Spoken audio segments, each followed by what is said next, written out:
jika dilihat dari namanya ya, Zaid bin Khattab.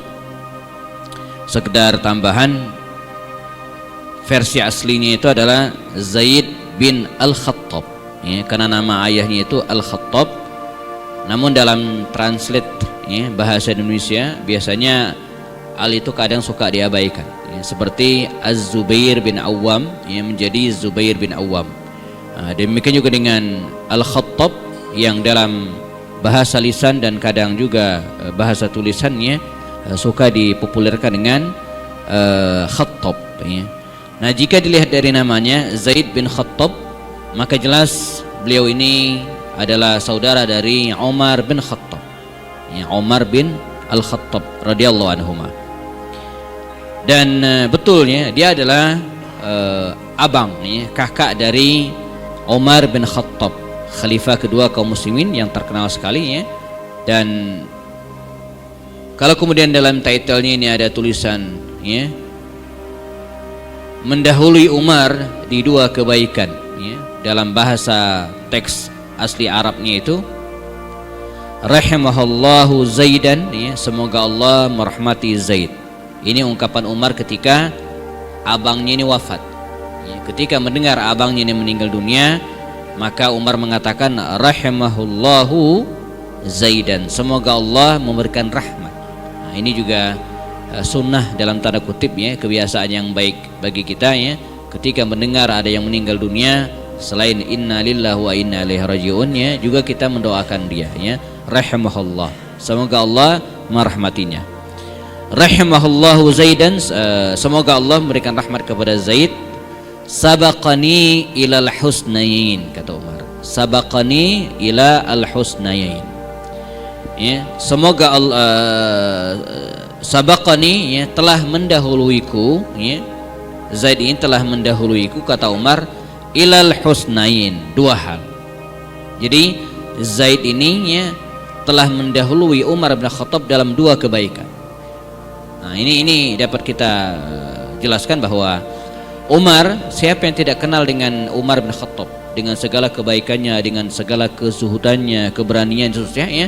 Nah, tapi abangnya ini mendahului dia dalam dua kebaikan. Artinya di atas Umar. Umar belum sempat melaksanakan, tapi dia sudah melaksanakan dua hal kebaikan tersebut. Nah, apa dua kebaikan tersebut yang Umar sendiri mengakui bahwa dia sudah keduluan ya oleh abangnya ini ya, kita akan bahas ya. Baik. Zaid bin Khattab atau Al-Khattab, betul dia adalah abang atau kakak dari Umar bin Khattab. Ayah mereka namanya Al-Khattab. Namun ya, Zaid ini beda ibu dengan Umar ya, Umar sebagaimana pernah kita jelaskan dalam pertemuan-pertemuan sebelumnya, ibu Umar itu adalah Hantamah binti Hisham. Hantamah binti Hisham dari kabilah Bani Makhzum yang merupakan saudari langsung dari Amr bin Hisham. Amr bin Hisham ini nama asli dari Abu Jahal. Nah, jadi bisa disebut Umar ini ponakan Abu Jahal dari pihak ibunya. Jadi emaknya Umar yang namanya Hantamah binti Hisham ini merupakan saudara atau kakak perempuan dari Amr bin Hisham. Amr bin Hisham ini nama asli dari Abu Jahal. Jadi Abu Jahal itu pamannya Umar dari pihak ibunya. Nah, ini Umar. Adapun Zaid ya, Zaid bin Khattab ini ibunya namanya Asma binti Wahab dari kabilah Bani Asad. Jadi beda. Sementara ayah mereka namanya Al-Khattab dari kabilah Bani Adi. Saya pernah jelaskan bahwa bangsa Arab itu punya kabilah-kabilah yang terhormat ya. Kalaulah Quraisy itu pohon besarnya, maka di bawahnya ada cabang-cabangnya. Ada kabilah Bani Makhzum, ini kabilahnya ibunya Umar ya, Abu Jahal. Ada kabilah misalnya siapa lagi? Bani Hashim, ini keluarganya Rasulullah ya. Bani Taimi, ini keluarganya Abu Bakar Siddiq ya. Kemudian Bani Sahm, ini keluarganya Amr bin As dan seterusnya. Nah, Zaid ini ya satu ayah dengan Umar, tapi beda ibu. Karena ibunya Umar dari kabilah Bani Makhzum dan ibunya Zaid ini dari kabilah Bani Asad. Jadi mereka berbeda ibu. Walaupun demikian ya, walaupun kedua orang ini berbeda ibu ya, tapi karena mereka satu ayah sehingga hubungan Umar bin Khattab dengan Zaid ini sangat dekat. dan betul-betul ya bukan seperti betul-betul karena mereka saudara satu ayah, walaupun berbeda ibu tapi hubungan mereka sangat dekat. Apalagi karakter keduanya ya walaupun agak berbeda dan saling melengkapi ya. Walaupun Zaid ini abangnya Umar ya, namun dia sering mengalah karena Umar itu kata dia syadid, keras ya, orangnya keras, sehingga praktis Zaid bin Khattab abang ini sering mengalah di hadapan Sayyidina Umar bin Khattab radhiyallahu anhu. Dan profesi keduanya di masa muda ini juga berbeda jemaah. Ya, Zaid bin Khattab ini ya, dikenal sebagai seorang pedagang, seorang pengusaha yang sering bolak-balik antara Yaman kemudian Syam ya. Kalau musim panas bersama dengan paman-pamannya dan kabilah-kabilah yang lainnya dia pergi ke Yaman. Musim dingin, musim panas bisa ke Syam. Jadi Zaid bin Khattab ini, tokoh yang sedang kita ceritakan hari ini, dia seorang pengusaha. Dari sejak muda sebagaimana ke profesi utama atau sebagian besar bangsa Quraisy pada waktu itu. Berbeda dengan Umar. Umar ini bukan pengusaha pada masa mudanya. Ya, dia banyak menghabiskan waktunya menggembalakan ternak milik bapaknya. Jadi bapaknya ini Al-Khattab ini jamaah itu seorang ya, peternak unta. Dia punya banyak sekali unta dan Umar yang lola. Jadi beda. Umar ya, lebih lihai dalam mengurus unta, sementara Zaid bin Khattab ya, banyak berkecimpung di dunia bisnis. Bahkan suatu saat ya, ada kisah menarik. Umar ya, menggambarkan ternak di pinggiran kota Mekah. Karena di dalam kota Mekah sendiri nggak mungkin menggambarkan ternak, nggak ada apa-apa ya. Maka dibawa jauh dan biasanya Umar sampai menginap. Saya pernah ceritakan dalam kisah Umar bahwa Khattab ini ya, sangat galak ya. Dan ada ungkapannya Al-Khattab bapaknya Umar ini lebih sayang, kelihatan lebih sayang kepada untanya daripada kepada anak kandungnya sendiri. Jadi kalau Umar nggak pulang-pulang dia nggak nyariin, nggak tanyain. Tapi kalau untanya nggak pulang gitu kan ditanyain. Suatu saat Umar pulang sore-sore hari, kata bapaknya ini, ya Umar, kenapa pulang? Ya abati, kata anaknya, wahai ayahku, apa salahnya saya pulang sebentar? Saya mandi, makan, setelah itu saya balik lagi ke unta. Enggak, siapa yang jaga unta saya, kata bapaknya ini ya. Ada, tenang aja. Andai atau kalau orang tahu bahwa itu adalah untanya Khattab, enggak ada yang berani mengusiknya. Demikian kira-kiranya. Kalau orang tahu itu adalah untanya Khattab, tidak mungkin ada yang berani mengusiknya ya. Kata bapaknya ini, enggak, pulang buruan ya. Kata Umar, biarkan saya mandi ya, biarkan saya berkemas, biarkan saya makan dulu, baru kemudian saya ke. Enggak, kata bapaknya, buruan pulang. Kata Umar bin Khattab, ya abati, wahai ayahku, in lam tataraffaq bi waladik fatataraffaq bi himarik ya, kalau enggak kasihan dengan anakmu ini, kasihan dengan keledaimu ini, dia baru nyampe, masa suruh pergi lagi katanya ya. Kalau enggak kasihan sama anakmu ini yang baru nyampe suruh pergi lagi ya, kasihan sama keledaimu ini yang baru nyampe ya, maksudnya keledai ini tunggangan Umar ya. Ini kalau bahasa kita hari ini, kalau enggak sayang sama anakmu ini, sayang sama motor nih, baru nyampe masa suruh pergi lagi ya. Nah, ketika mereka sedang debat seperti itu, datanglah Zaid ini. Kata Zaid, begini katanya, saya ada solusi. Biarkan Umar tidur istirahat malam ini di sini, dan biarkan saya yang menjagain unta ya. Dan bila perlu besok atau beberapa hari ke depan, kata Zaid ini, saya ada rencana bisnis ke Syam. Nah sekarang gantian, biar saya yang menjaga unta dan biarkan Umar yang bawa dagangan ke Syam. Kata ayahnya, bapaknya nih, la, tidak ya. Karena kalau ditukar seperti itu ya, kalian tidak mahir. Artinya Umar tidak akan becus ngurus dagangan, dan sebaliknya engkau tidak akan becus ngurus unta. Jadi tidak diizinkan oleh ayahnya. Jadi demikianlah dua bersaudara ini jamaah, masing-masing punya profesi yang berbeda. Namun ya dalam beberapa riwayat dikisahkan Umar pun pernah beberapa kali pergi ke Syam. Ya, dia dibiayai, diberikan modal oleh abangnya ini Zaid ini ya untuk pergi ke Syam, karena pergi ke Syam pada waktu itu ya, ini bukan hanya urusan bisnis, bukan hanya urusan dagang, tapi masalah kehormatan ya, bahwa saya ya pernah ke Syam, begitu kira-kira kata mereka waktu itu. Karena Syam ya, waktu itu adalah wilayah yang menjadi kebanggaan ya, wilayah yang disebut dengan kalau bahasa kita hari ini semacam metropolitan ya, yang maju ya, karena berbatasan langsung dengan pusat kekuasaan Romawi di Konstantinopel, ya. Walaupun beda daratan ya, tapi ngeling langsung ya. Dan Syam itu ada Damaskus namanya, menjadi pusat kekuasaan pemerintahan Romawi di daerah Jazirah Arab. Sehingga orang siapapun ya pasti pengen pergi ke Syam, bukan hanya untuk bisnis tapi juga untuk melancong dan melihat keindahan kota Damaskus pada waktu itu ya. Nah, Umar pun jamaah pernah dikisahkan dalam beberapa riwayatnya pun beberapa kali pergi ke Syam, melihat keindahan dan kemajuan ya kota Damaskus pada waktu itu dibanding dengan Makkah dan sekitarnya, sehingga dia juga punya pengalaman berbisnis walaupun itu bukan profesi utamanya di masa muda. Beda dengan adiknya ya, yang memang punya profesi utama sebagai pedagang. Antara Umar bin Khattab dan Zaid bin Khattab yang terjalin hubungan yang sangat erat dan dekat antara kedua orang ini ya. Namun demikian Zaid ya lebih sering mengalah di hadapan Umar bin Khattab. Bahkan ketika baginda Rasul SAW mendakwahkan Islam dan mengajak kerabatnya pada era Syria, kita pernah jelaskan perbedaan antara Rasulullah dengan nabi-nabi sebelumnya itu. Kalau nabi sebelumnya begitu dapat wahyu ya, begitu langsung didakwakan kepada khalayak ramai. Rasulullah tidak. Beliau ya mendakwakan Islam itu secara sirriyat dan diam-diam ya, pada kurun sekitar 3 tahun namanya.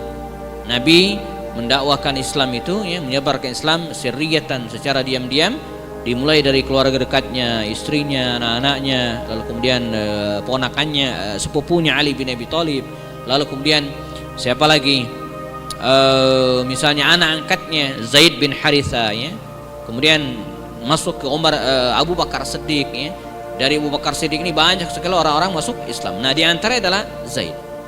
Jadi Zaid bin Khattab ini ya masuk Islam pada masa era dakwah sirriyah, diam-diam. Dan Dr. Munir Muhammad Ghadban dalam kitabnya Al-Manhaj Al-Haraki itu ya membagi fase dakwah Rasul itu menjadi 3. Pertama diam-diam ya, diam-diam full sirriyatu da'wah wa sirriyatu tanzim. Dakwahnya diam-diam, dan siapa yang masuk Islam itu enggak dipublish. Ini era yang pertama kali. Nah, pada fase yang kedua ya sempat muncul jahriyatu da'wah wa sirriyatu tanzim. Dakwah Rasul itu mulai dilakukan secara terang-terangan. Sehingga orang-orang Mekah itu ya sebagian sudah bisa meraba dan sudah bisa mengetahui bahwa Nabi ini datang membawa ajaran baru. Kata Abu Jahal pada waktu itu ya, na'lamu anna Muhammadan ja'a bidinin jadidin wa bid'i. Kita tahu ini Muhammad ini datang dengan ajaran baru, ja'a bidinin jadid wa bid'i, dan bid'ah. Ya, tidak sama dengan ajaran nenek moyang kita, disebut dengan bid'ah kata mereka ya. Ja'a bidinin jadidin wa bid'i. Kita tahu itu. Wa najhalu man ma'ahu, tapi kita enggak tahu siapa saja yang bersama dengan mereka. Nah, begitu, ini fase yang kedua. Nanti fase yang ketiga semua dijaharkan, dakwahnya dijaharkan dan orang-orangnya pun dipublish. Nah, pada fase yang kedua ini di mana Nabi sudah ketahuan mendakwahkan Islam tapi tidak tahu siapa saja yang sudah masuk Islam bersama dengan baginda Rasulullah SAW ya. Nah, saat itulah Zaid sudah masuk Islam. Maka pada fase ini kita ketemukan ada anak yang sudah masuk Islam, bapaknya enggak masuk Islam, tapi mereka hidup satu rumah. Nah, misalnya Abu Huzaifah bin Utbah bin Rabi'ah. Abu Huzaifah itu udah Muslim. Bapaknya Utbah bin Rabi'ah itu masih kafir, atau kafir waktu itu karena tidak pernah masuk Islam. Tapi mereka hidup satu rumah dan enggak ketahuan. Nanti kita akan ketemu misalnya seorang budak masuk Islam dan tuannya enggak tahu. Misalnya Bilal bin Rabah di awal-awal masuk Islam, tuannya nggak tahu, Umayyah bin Khalaf. Nah, demikian juga dengan Zaid. Zaid sudah masuk Islam, tapi nggak ketahuan. Walaupun hidup satu rumah dengan Umar, makan bareng dan ya, bermuamalah bersama, tapi disembunyikan. Ya. Alasannya apa? Karena Umar ini keras dan terkenal sekali deh kekerasan Umar bin Khattab. Bahkan dia punya kalimat, kalau saya tahu dari keluarga saya ada yang masuk Islam, saya akan siksa dia hatta malaltu, sampai saya capek. Jadi Umar itu nyiksa orang itu ya sampai dia sudah kelelahan, kecapean, mukulin, cambukin. Maka Zaid memutuskan untuk ya menyembunyikan keislamannya, sampai kemudian Umar bin Khattab masuk Islam, ya, di rumah Arqam bin Abil Arqam di hadapan baginda Rasulullah SAW. Kita pernah jelaskan bagaimana proses masuk Islamnya Umar. Ya, Umar masuk ke rumah Arqam bin Abil Arqam, ya, di hadapan baginda Rasul, dia bersyahadat. Baru kemudian Zaid menyatakan keislamannya. Ini kebaikan pertama di mana Zaid mendahului Umar. Di awal kita pernah jelaskan, sabaqani ilal husnayain. Ini abangku ini, Zaid ini, ya, mendahuluiku dalam dua kebaikan. Pertama apa? Dia masuk Islam lebih dulu. Aslama qabli, kata Umar. Dia masuk Islam sebelum saya. Ini kebaikan yang pertama. Baik.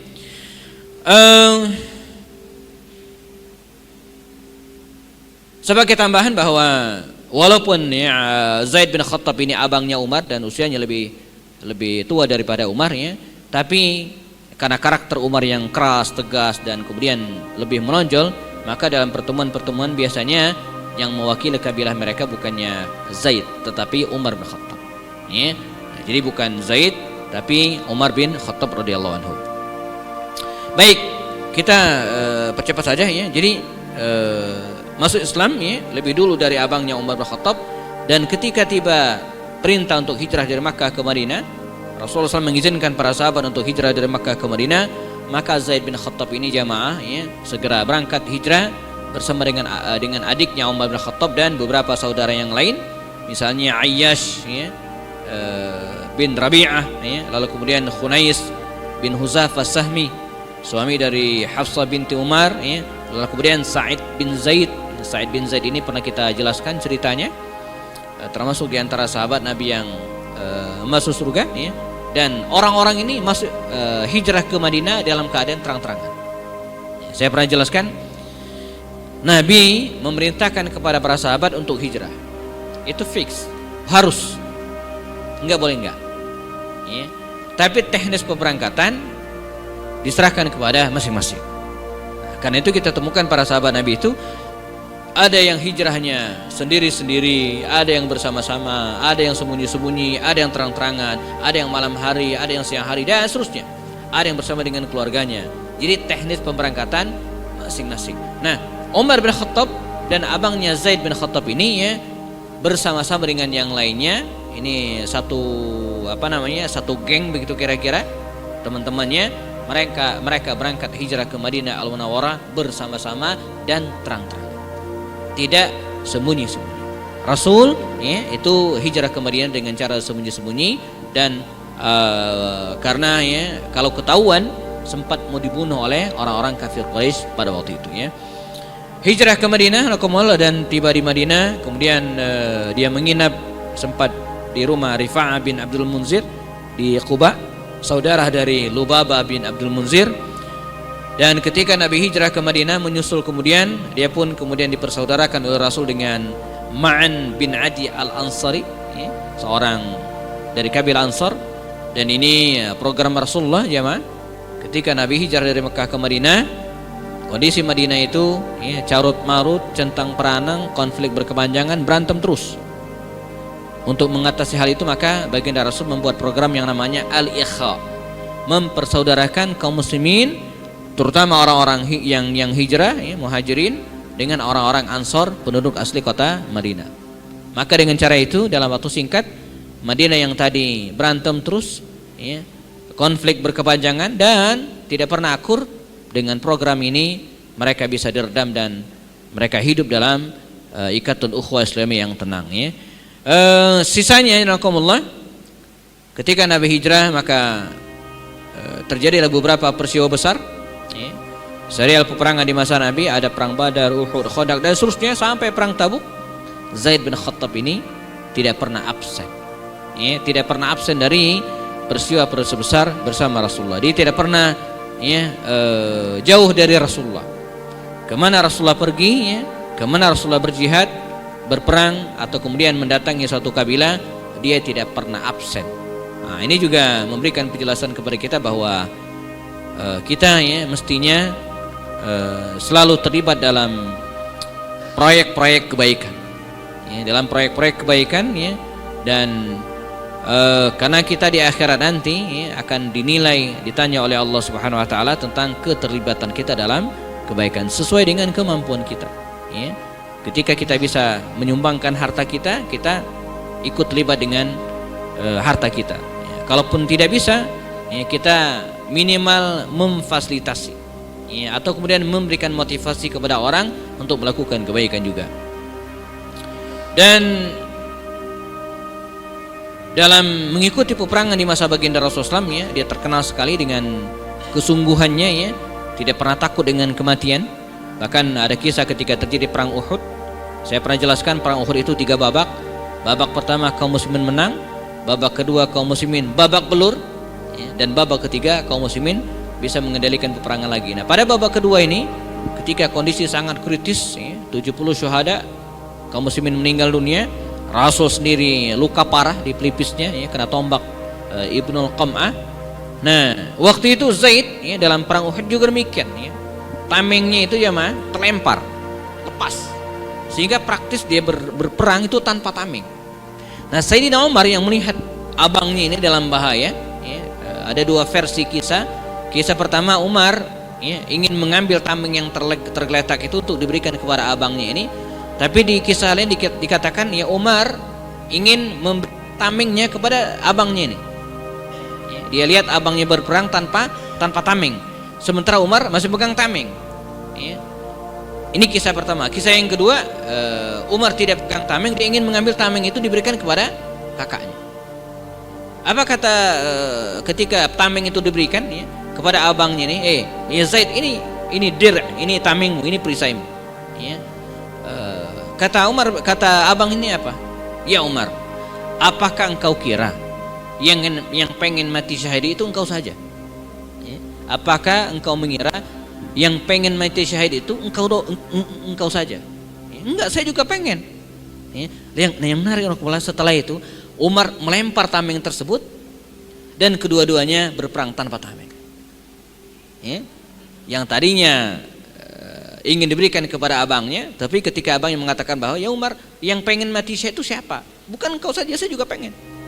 Maka dua-duanya berperang tanpa tameng, walaupun kemudian Allah Subhanahu wa taala memberikan kemenangan kepada mereka dan selamat dari peperangan tersebut. Walaupun 70 syuhada kaum muslimin meninggal, tapi mereka selamat dalam perang Uhud ya. Nah, kisahnya ya, yang lain juga demikian. Nah, ini yang saya ceritakan tadi. Kata Umar bin Khattab ya, kepada abangnya, faqad ruwiya anna Umar qala li Zaid yaum Uhud, dikisahkan bahwasanya Umar pernah berkata kepada abangnya pada perang Uhud, ilbas dir'i, nih pakailah tamengku, kata Umar. Faqala Zaid, inni uridu minasyahadati ma turid, saya juga pengen mendapatkan mati syahid sebagaimana engkau pengen ya. Fatarakaha, lalu keduanya meninggalkan perisai tersebut, dibuang perisai tersebut ya, dan kemudian mereka berperang sampai kemudian Allah menyelamatkan mereka ya. Dan sisanya nakumullah ya, Zaid ini terus berperang di jalan Allah Subhanahu wa taala sampai kemudian Nabi meninggal dunia.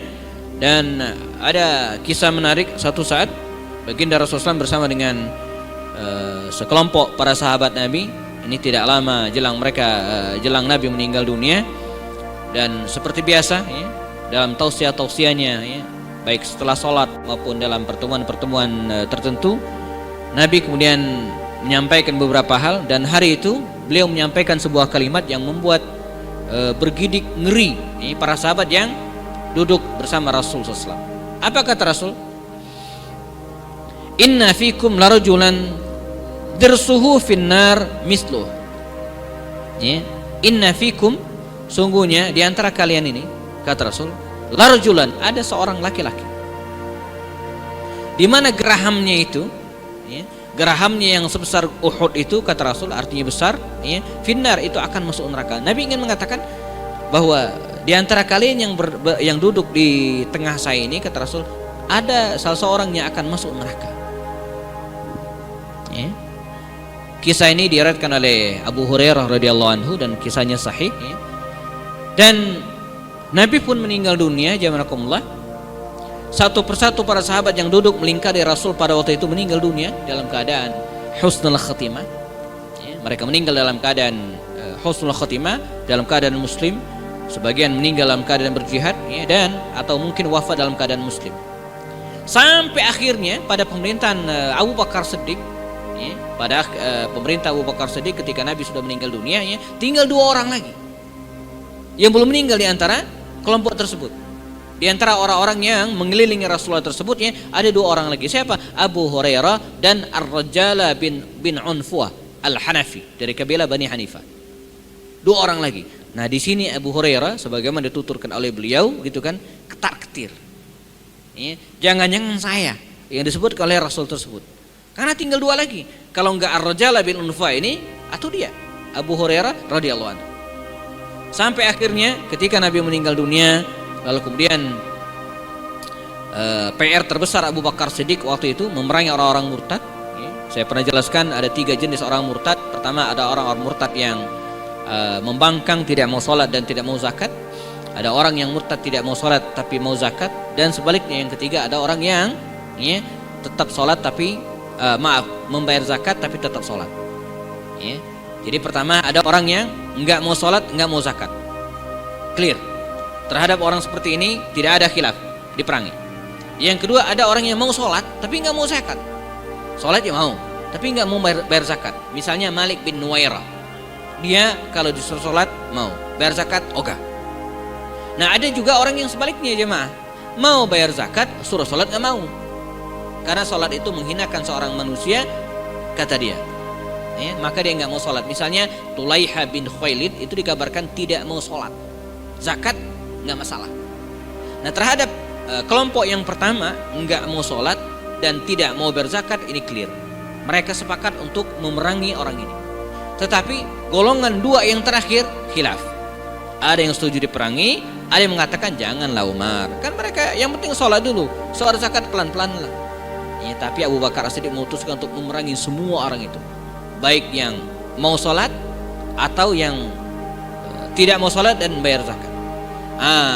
Di antara orang murtad yang sangat berbahaya pada waktu itu adalah Musailamah al-Kadzdzab. Ya. Nah, selainnya fanatik kesukuan, di antara yang membuat berbahaya pemberontakan Musailamah al-Kadzdzab ini adalah keberadaan seorang laki-laki namanya Ar-Rajala bin Unfuah tadi itu, yang tinggal tersisa. Dan ini yang kemudian membuat Abu Hurairah menjadi tenang. Jadi ketika Nabi meninggal dunia dan diangkat Abu Bakar Siddiq menjadi khalifah, beberapa orang ada yang murtad. Di antaranya Ar-Rajala bin Unfuah ini tadi. Dia murtad, ya, walaupun sudah banyak menghafal Al-Quran. Dan kemurtatan Ar-Rajala ini sangat berbahaya, karena dia bisa mempengaruhi orang lain. Dan, ya, dia mengatakan bahwa Muhammad SAW sebelum beliau meninggal di dunia, katanya Muhammad SAW sebelum meninggal dunia pernah berwasiat bahwa akan ada nabi setelahnya, yaitu Musailamah al-Kadzdzab. Orang-orang percaya semua, lalu kemudian membaiat Musailamah sebagai nabi. Maka Musailamah ini, ya, dijuluki juga sebagai nabi palsu. Dia punya pasukan yang sangat besar, dan sangat berbahaya. Akhirnya Sayyidina Abu Bakar Siddiq membentuk pasukan dipimpin oleh Khalid bin Walid, panglima perang tak terkalahkan pada waktu itu. Lalu kemudian dia berangkatkan pasukan ini, dan puluhan, ya, para sahabat Nabi meninggal dunia. Musailamah ini terus dikejar, ya, sampai kemudian tiba di sebuah tempat. Dia menyelamatkan diri dalam sebuah benteng, ya, benteng yang dikenal dengan Hadiqatul Maut, benteng kematian. Jadi didesak terus, ya, dikejar terus. Akhirnya mereka masuk, ya, Musailamah ini dan pasukannya masuk ke benteng besar. Berhari-hari, lebih dari 25 hari dikepung itu benteng, mereka bertahan. Karena ternyata di dalam benteng itu sudah menyiapkan berbagai makanan dan, ya, logistik keperluan yang lainnya. Sampai mereka hampir menyerah, gitu kan. Pulang lagi ke Madinah, ya, putus asa. Akhirnya ada usulnya seorang sahabat Nabi namanya Al-Barra bin Malik. Kita pernah ceritakan ceritanya, saudara dari Anas bin Malik. Al-Barra bin Malik ini punya ide, ya, agar melemparkan dirinya. Jadi kalau ini benteng, gitu kira, dilemparkan dari luar, ya, pakai tangga, dilemparkan, kemudian dia masuk ke dalam dan membuka benteng dari dalam. Nah, risikonya sangat besar, dia bisa dibunuh. Dan pertama kali ide ini diusulkan, ya, Tidak ada yang setuju. Ini namanya bunuh diri. Ya. Qataluka, kata para sahabat Nabi, mereka akan membunuhmu ya Barra. Kata Al-Barra bin Malik, la, tidak, tapi saya yang membunuh mereka. Dan singkat cerita, Al-Barra bin Malik dilemparkan dari atas, loncat ke benteng dan masuk. Tangan kanannya membuka, tangan kirinya membuka benteng dari dalam, sementara tangan kanannya meladeni serang-serangan pasukan dari Musailamatul Kadzdzab ini. Sehingga dikisahkan tangannya buntung pada peristiwa tersebut, namun dia selamat. Dia meninggal beberapa tahun kemudian dalam perang namanya perang Tustar. Kita pernah bahas. Kaum muslimin seperti air bah masuk ke dalam benteng dan menyerbu Musailamatul Kadzdzab. Zaid bin Al-Khattab ini fokus. Dia tidak memburu banyak orang. Yang diburu adalah Ar-Rajala bin Unfuah tadi itu. Ini yang dia buru. Dan akhirnya dengan izin Allah Subhanahu wa taala, kalau Musailamatul Kadzdzab tadi berhasil dibunuh oleh Wahsy bin Harb, mungkin suatu saat kita ceritakan khusus tentang Wahsy ini, dengan tombak yang dulu dia pernah gunakan untuk membunuh Hamzah dalam perang Uhud, digunakan untuk membunuh Musailamatul Kadzdzab. Kalau Wahsy berhasil membunuh Musailamatul Kadzdzab, Zaid bin Khattab ini berhasil membunuh Rajala bin Unfuah. Orang yang disebut oleh Rasul, inna fikum rajulan dirsuhu finnar misla Uhud. Orang yang gerahamnya di neraka seperti bukit Uhud. Sehingga dia berhasil membunuh sosok ini, namun sayang dari kejauhan beberapa tombak darinya ada 2 atau 3 anak panah melesat dari arah belakang dan kemudian diserang juga dari depan. Akhirnya dia meninggal dunia dalam perang ini. Namanya perang Yamamah atau Ma'rakat Yamamah. Tahun bulan Rabiul Awal tahun ke-12 Hijriah. Kira-kira setahun setelah Rasul meninggal dunia. Dan bukan hanya Zaid bin Khattab yang meninggal dalam perang Yamamah ini jamaah, ada puluhan bahkan ribuan para sahabat Nabi yang meninggal pada waktu itu Dan ketika itu juga Umar bin Khattab ini kisahnya menarik ketika akan berangkat Umar melepas abangnya ini. Umar nggak ikut. Umar itu tidak ikut dalam perang Yamamah ini. Perang melawan Musailamatul Kadzdzab ini disebut dengan Ma'rakat Yamamah atau perang Yamamah. Umar tidak ikut, tapi dia menyertakan anaknya Abdullah bin Umar. Maka berangkatlah Abdullah bin Umar dan Zaid bin Khattab ini ke perang melawan Musailamatul Kadzdzab ini. Mereka berangkat berdua bergabung dengan yang lainnya. Begitu selesai pulang, pasukan datang. Umar mencari 2 orang ini, mencari anaknya Abdullah dan mencari abangnya Zaid bin Khattab. 2 orang yang sangat beliau sayangi. Datanglah Abdullah bin Umar. Kata Umar, mana pamanmu? Kalau bahasa kita hari ini uwa kakak Mana uwamu? Kalau dalam bahasa Arab sama saja amun. Di mana pamanmu? Zaid. Kata Abdullah bin Umar, anaknya Umar ini, ustushhida ya abati. Ustushhida ya abati. Mati syahid ya wahai ayah. Umar marah. Kata Umar, bagaimana ceritanya? Anda kan berangkat berdua. Kok bisa Anda pulang dia enggak? Pengennya Umar itu apa? Sekalian anaknya ini enggak pulang. Sekalian. Jadi kalau mau berangkat bareng, pulang mesti bareng juga. Kalau enggak sekalian. Ini maksud Umar. Jadi anaknya dimarahin, kok bisa pulang gitu. Sementara pamannya meninggal dunia, syahid dalam perang tersebut. Maka anaknya yang cerdas ini menjawab, ya abati, wahai ayah.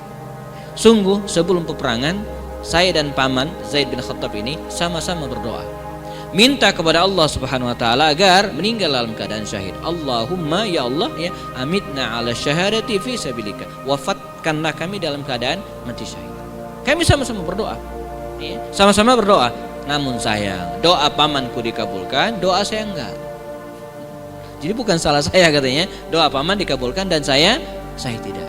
Maka dikisahkan Umar bin Khattab radhiyallahu anhu menangis dengan wafatnya saudaranya ini, dan keluarlah kalimat tadi, rahimahullahu Zaidan. Semoga Allah Subhanahu wa taala merahmati Zaid. Sabaqani ilal husniyain. Dia telah mendahuluiku dalam dua kebaikan. Apa dua kebaikan itu? Pertama, masuk Islam. Yang kedua, mati syahid. Ya, sabaqani ilal husnayn, dia telah mendahuluiku dalam dua kebaikan. Dan akhirnya Zaid bin Khattab ini rahimallahu, ini yang saya sampaikan tadi ya, dimakamkan di daerah tempat dia meninggal ya. Dan di masa pemerintahan Bani Umayyah atau Abbasiyah, mungkin Bani Abbasiyah, di dekat makamnya itu ya didirikan sebuah masjid besar, ada kubahnya besar ya. Dan itu terus ada dikunjungi dan ramai dikunjungi orang-orang ketika kerajaan Arab Saudi berdiri. Dan sebagaimana kita pahami, kerajaan Arab Saudi relatif keras terhadap hal-hal yang khawatir mengakibatkan khurafat ya. Maka di antara tempat yang dihancurkan oleh pemerintahan Arab Saudi pada waktu itu adalah ya, makam ataupun masjid yang terletak di daerah Yamama tersebut ya. Sehingga hari ini kalau kita datang ke situ ya, kita tidak menemukan masjid tersebut lagi ya, atau makam yang dibuat bagus tadi tapi sudah dihancurkan ya, khawatir dikeramatkan oleh kaum muslimin yang datang ke berbagai daerah.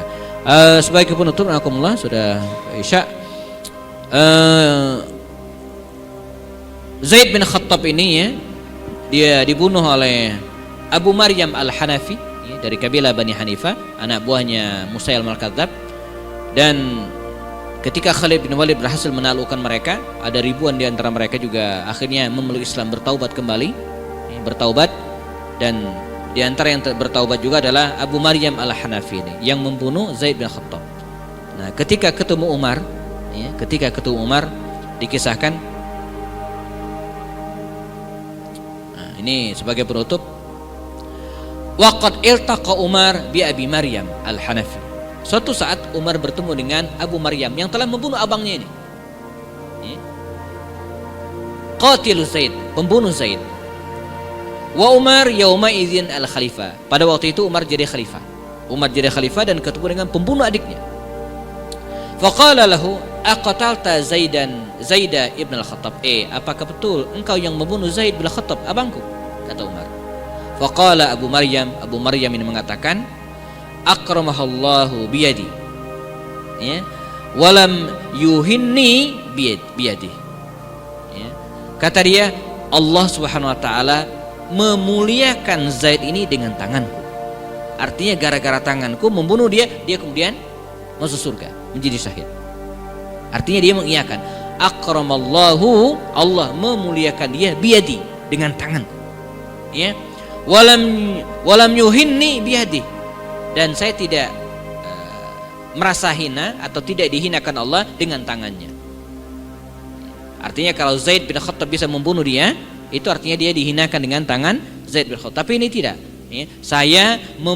Allah memuliakan Zaid ini dengan tanganku karena saya membunuhnya dan dia meninggal dalam keadaan syahid. Sementara saya enggak mati ya. Fasala Umar, lalu kemudian Umar mengatakan, kam taral muslimina qatalu minkum yauma idzin ya, berapakah ya, jumlah kaum muslimin ya, yang berhasil membunuh kalian ya, atau kam taral muslimin ya, bagaimana kaum muslimin qatalu minkum ya, membunuh kalian yauma idzin, pada hari itu. Artinya berapa banyak yang terbunuh pada hari itu. Faqal ya, qala alfan wa arba'mi'a yazidun qalilan ya, sekitar 1.400 orang. Qala Umar bi'sal qatl, bi'sa al-qatla, mereka adalah seburuk-buruk yang terbunuh. Qala Abu Maryam mengatakan, alhamdulillahilladzi abqani, segala puji bagi Allah yang telah menyelamatkanku, hatta raja'tu ila din, sampai sehingga aku bisa kembali kepada agama, allazi radiya li nabiyhi alaihi salam walil muslimin, yang diridhoi oleh nabinya dan kaum muslimin. Akhirnya Abu Maryam ini dikisahkan bertaubat, masuk Islam kembali ya.